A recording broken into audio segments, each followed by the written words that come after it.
안녕하세요. 저는 남편과 다툰 끝에 이혼을 결심하게 된 31살 여자입니다. 우리가 결혼한 지 아직 1년이 채 지나지 않았고 둘 사이에 아이는 없어요. 어차피 이혼할 거라면 깔끔하게 헤어질 수 있을 때 하는 것이 낫다는 생각입니다.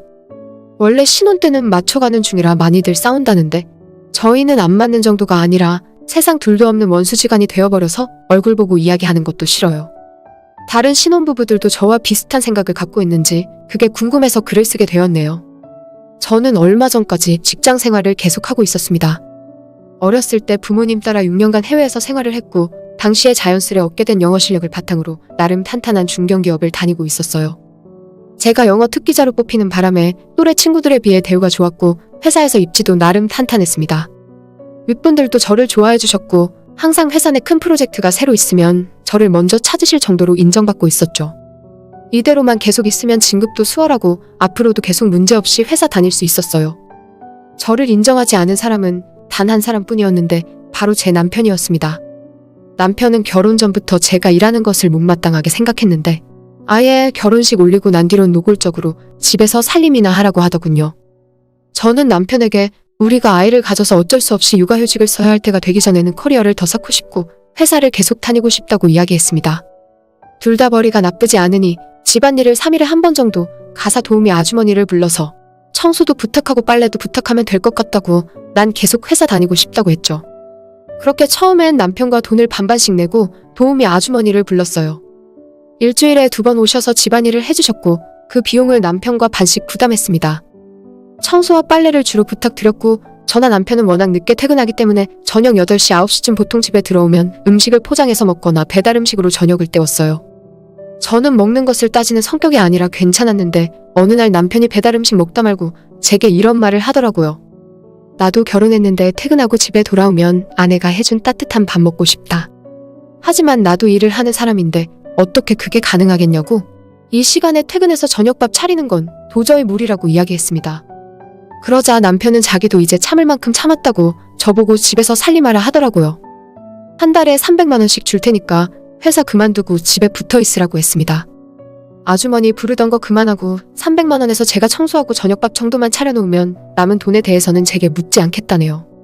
알뜰하게 살림하면 지금 받는 월급만큼은 못해도 소소하게나마 용돈벌이 할 수 있고 어차피 집에 있고 시간이 남으니 제 영어 실력을 이용해 부업이라도 하면 추가로 돈을 벌 수 있지 않겠냐고 저를 설득하더라고요.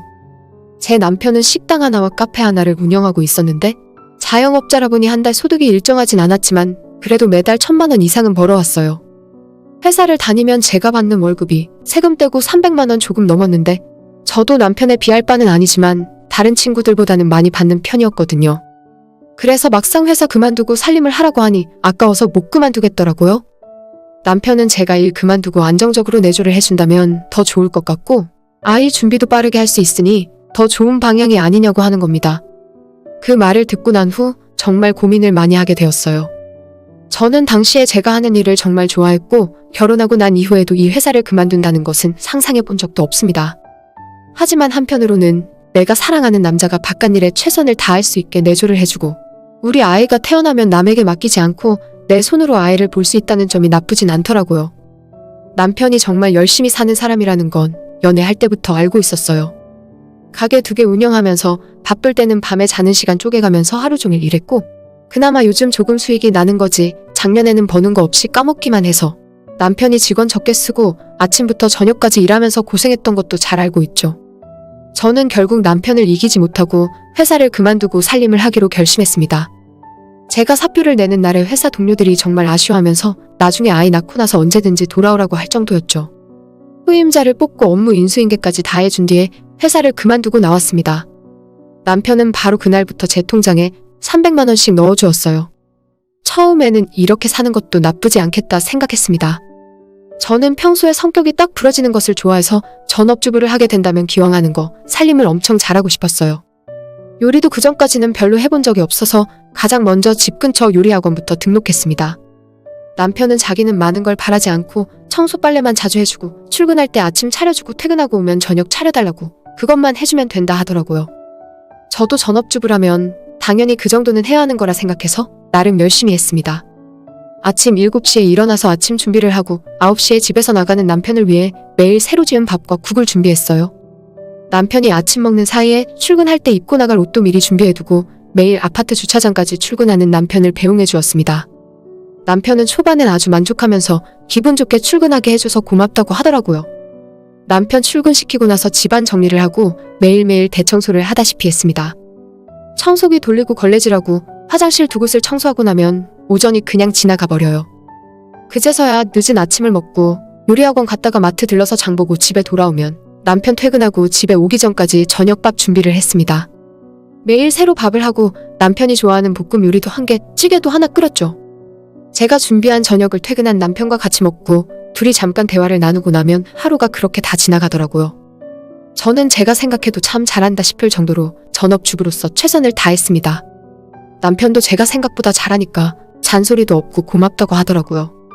남편이 먹고 싶다고 하는 건 요리학원에서 배워오거나 인터넷을 찾아서 어떻게든 만들어 주었고 배달 음식이나 사 먹는 반찬 같은 건 웬만하면 사지 않았습니다. 하지만 몇 달의 시간이 흐르고 남편 가게 매출이 떨어지기 시작하면서 우리 부부 사이에 갈등이 생기기 시작했습니다. 돈이 부족해지자 남편은 제게 주는 300만 원이 아까웠던 것 같더라고요. 그때부터 제가 하는 살림의 생트집을 잡기 시작하고 집에서 살림하면서 큰 돈을 남겨먹기라도 하는 것처럼 의심을 하기 시작했죠. 기껏해야 300만 원인데 그 돈에서 공과금 내고 마트에서 장보고 나면 그렇게 많은 돈이 남는 것도 아니거든요. 기껏해야 커피값이나 우리 친정 부모님한테 용돈 조금 드릴 정도인데 남편은 그마저도 아까워하며 안 하던 반찬 투정을 하기 시작했어요. 반찬이 이게 뭐야? 내가 돈을 얼마나 주는데 식탁이 이렇게 부실해? 평소에 식당에서 고기를 팔기 때문에 고기 반찬 별로 좋아하지도 않는 사람이 어느 순간부터 식탁 위에 소고기가 올라오지 않으면 화를 내더라고요. 돼지고기 반찬을 올려도 저보고 돈 아끼려고 기껏 일하고 돌아온 남편에게 돼지를 먹이냐고 할 정도였습니다. 낮에 집안일 하고 있으면 자기가 오늘 저녁에는 뭘 먹고 싶다고 문자로 알려줬는데 그 리스트가 좀 너무하다 싶더라고요. 어느 날은 대게, 어느 날은 꽃게탕, 또 어떤 날은 소갈비찜. 제가 직접 재료를 사다가 만들어도 재료비만 몇만 원은 훌쩍 넘는 음식들을 매일 해달라고 하니까 저는 저대로 스트레스를 엄청 받았습니다. 세상에 어떤 가정집에서 매일 저녁을 식당에서 먹는 것처럼 차려놓고 먹습니까? 남편이 그렇게 먹어대기 시작하니까 생활비 300에서 남는 돈은 아예 없어지고 아침부터 저녁까지 집안일 하면서 제가 한 달 손에 남는 돈은 커피값이 고작이었습니다. 내가 회사 다닐 때는 부모님 용돈도 넉넉하게 드리고 친구를 만나도 내가 밥을 사고 어딜 가도 당당했는데 남편이 주는 돈 받아쓰기 시작하니까 눈치 보느라 그러기도 힘들었는데 이제는 아예 남는 돈이 없어져 버렸습니다. 거기에 한술 더 떠서 청소 상태를 가지고 타박하기도 하고 이게 무슨 군대에 온 것도 아닌데 남편은 퇴근하고 집에 돌아오면 하얀 물티슈를 한 장 꺼내서 문틈이나 찬장 같은 곳을 훑어서 여기 먼지 나오는 것 좀 봐. 이런 거 청소 제대로 안 하면 전부 우리가 다 마시는 거야? 라고 잔소리를 하더라고요. 빨래는 일부러 많이 만들려고 작정을 한 건지 집에서 입는 티셔츠나 반바지도 하루 입으면 빨래통에 들어가 있고 출근하러 나가면서도 갈아입을 옷을 챙겨가서 남편이 한번 나갔다 들어오면 2벌 3벌의 빨래가 생겼습니다. 그나마 집에 제가 혼수로 해간 건조기라도 있어서 다행이었지 그게 없었으면 진작 화내고 때려쳤을지도 몰라요. 그렇게 하루 종일 집안일을 하다 보니 슬슬 제가 이 집의 가정부로 있는 건지 이 사람의 아내로서 존재하는 건지 모르겠더라고요. 아이는 아이대로 지금 형편이 안 된다며 만들 생각도 없고 나는 남편 밥 해주려고 결혼해서 살고 있는 건가 스스로에게 너무 회의감이 들었어요. 남편에게 최대한 내색하지 않으려 했지만 제 스스로 감정이 쌓여가던 와중에 도저히 못 참고 폭발하게 되어버린 사건이 하나 있었습니다. 시부모님 모시고 남편과 함께 식사를 하는 자리였는데 그 자리에서 뜬금없이 남편이 앞으로 엄마 집안일 힘든 거 있으면 이 사람 불러다가 시켜. 저는 갑자기 이게 무슨 소리인가 싶었는데 남편은 제가 전업주부 생활하면서 시간이 많이 남으니까 언제든 편할 때 불러다 집안일도 시키고 부려 먹으라는 식으로 말하더라고요. 그래, 안 그래도 다음 주에 우리 집에서 친구들 모임을 할 생각인데 그때 너가 와서 음식 좀 해주고 수발 좀 들어주면 되겠다. 라고 시어머니까지 한술 더 뜨더라고요. 저는 그때 살면서 처음으로 속에서 뜨거운 불덩이가 확 올라오는 것을 느꼈습니다. 이 사람이 하다하다 나를 자기 집 머슴으로 여기는구나 싶더라고요. 저도 성격 있는 사람이지만 시부모 앞에서 소리 지르고 싸울 수는 없어서 그 자리가 끝나기를 조용히 기다렸습니다. 집에 돌아오는 차 안에서 남편에게 나는 너 같은 인간이랑 못 사니까 이혼하자고 했어요. 지금까지 몇 달 동안 잘해줬더니 눈에 보이는 것이 없냐고? 집안일 트집 잡는 건 내가 전업주부니까 참았는데 너네 엄마 머슴살이까지 하면서 살 이유 하나도 없다 했습니다. 남편은 당황하면서 그런 게 아니라고 했지만 저는 더 이상 변명 듣고 싶지 않았어요. 한 달에 300만 원 주면서 사람을 어디까지 부려먹을 생각이냐고. 난 바로 회사 복직할 거고 너랑 이혼하고 안 살겠다고 이야기했습니다. 미안해. 내가 잠시 정신이 나갔었나 봐. 집안일 하란 이야기 안 할게. 이혼은 참아주라. 남편이 집에 돌아와서 제 앞에 무릎까지 꿇으며 싹싹 빌었지만 이미 이 사람의 찌질한 밑바닥까지 봤기 때문에 같이 살 생각은 전혀 없었죠. 앞으로 알아서 300만 원 주고 청소 빨래 밥까지 차려주는 사람을 구해서 쓰던 알아서 하라 이야기하고 저는 다음날 짐 챙겨서 친정으로 들어왔습니다. 전에 다니던 회사 부장님께 전화했더니 안 그래도 제 후임으로 들어온 분이 회사 적응 못하고 그만둬서 아직 공석으로 있다더라고요. 빨리 돌아올수록 환영이라는 말에 바로 다시 일을 시작하기로 했습니다. 남편에게는 이혼 서류에 도장 찍으라 보내놨는데 아직까지 이혼하겠다는 말은 안 하더라고요. 잘못했다고 용서해달라고 계속 제게 애원하고 있지만 시간이 지날수록 이혼하고 혼자 살아야겠다는 마음만 점점 더 커지고 있습니다. 밥 차려주고 챙겨줘야 할 사람 없으니 너무 편하고 좋더라고요.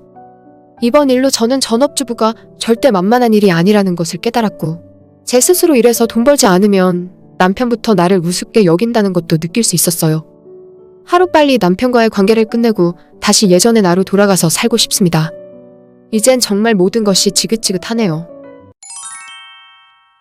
안녕하세요. 저처럼 말도 안 되는 이유로 이혼하는 사람이 있을까 싶네요. 남편과 저는 결혼 4년 차고 딱 반반 결혼했습니다.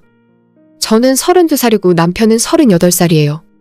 다행히 지방 살고 있어서 결혼할 때 양가 도움을 조금 받아서 집도 바로 살 수 있었고 혼수는 아주 기본적인 것만 맞추고 시작했고 살면서 돈 모아서 하나씩 맞춰나갔어요.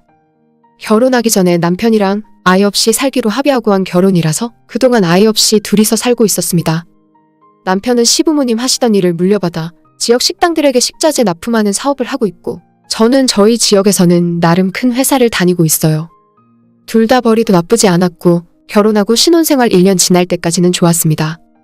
남편의 개인 사업은 비용과 세금까지 다 제하고도 월 800에서 1000만 원 정도를 벌고 있었고 저는 회사 월급으로 세금 떼고 300만 원 정도 벌고 있었어요. 아이 없이 부부 둘이서 이 정도 수입에 결혼할 때 약간 무리해서 대출 없이 집까지 사서 결혼했더니 정말 여유 있고 우리 둘 다 하고 싶은 건 다 하고 살았습니다. 그때는 저축도 넉넉하게 하고 남편은 외제차도 끌고 다녀도 전혀 무리가 없더라고요. 하지만 우리 부부의 위기는 지금 세상을 뒤흔들고 있는 바로 그 바이러스가 퍼지면서 저희도 모르게 시작되었습니다. 재작년에 처음 시작되었을 때는 정말 세상이 이렇게까지 바뀔 줄은 꿈에도 몰랐어요. 만약 문제가 커지더라도 제 남편이 직접 식당을 하는 것도 아니니까 조금 매출에 타격은 있을지라도 엄청 심각한 상황은 아닐 줄 알았습니다. 하지만 자영업자들이 영업 제한 받으면서 문 닫는 곳도 많아지고 겨우겨우 살아있는 거래처도 매출이 많이 줄어서 힘들어하더라고요. 그러다 보니 자연스럽게 그 여파는 저희한테까지 돌아와서 남편 회사 매출이 곤두박질을 치게 되었습니다. 제가 다니는 회사는 전혀 상관없고 오히려 회사 매출이 늘고 주문이 늘어서 더 바빠졌는데 동네 식당이 주 거래처인 저희 남편 회사는 속수무책으로 타격을 받을 수밖에 없었죠. 고정비는 거의 줄지 않았는데 갑자기 회사 매출이 반토막 나버리니까 미치고 팔짝 뛰겠더라고요. 회사에 직원도 있고 당장 매출 안 나온다고 남편이 회사 문 닫고 다른 일을 할 수도 없는데 일단 돈을 까먹고 있더라도 버텨보기로 했습니다. 그렇게 매달 300만 원에서 많으면 500만 원까지 적자가 나기 시작했어요. 돈을 벌 때는 정말 힘들게 일하면서 어렵게 돈 모은다는 생각이었는데 까먹기 시작하니까 금방이더라고요. 다행히 제가 회사 다니면서 번 돈으로 생활비는 문제 없었지만 남편 회사 적자를 메꾸기 위해 적금도 깨고 남편을 도와줬습니다.